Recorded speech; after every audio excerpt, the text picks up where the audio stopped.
ಸೇವೆಯ ಮಾಡಮ್ಮ ಶಿವನ ಪಾದವ ಪೂಜೆಯ ಮಾಡಮ್ಮ ಶಿವನ ಪಾದವ ಪೂಜೆಯ ಮಾಡಮ್ಮ ಪತಿಗತಿ ಜೀವನ ಪತಿಯೇ ಕಾರಣ ಪತಿಗಿಂತ ದೇವರು ಇಲ್ಲವಮ್ಮ ತಂಗಿ ಗಂಡಗಿಂತ ದೇವರು ಇಲ್ಲವಮ್ಮ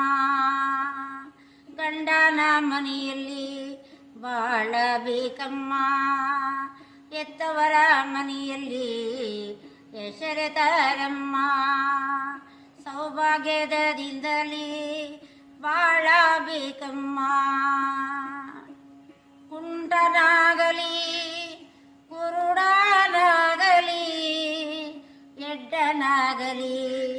ಎಳವನಾಗಲಿ ಪತಿಗಿಂತ ದೇವರು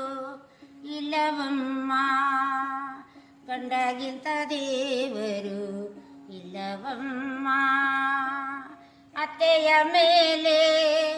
ಆಗೋತನು ಬೇಡ ತಂಗಿ ಮಾವನ ಕಂಡು ನೀನು ಭಯಬೇಡ ಅತ್ತೆ ಮಾವಂದಿರ ಸೇವೆಯ ಮಾಡಿ ಮುತ್ತೈದೆ ಭಾಗ್ಯವ ಪಡೆಯಮ್ಮ.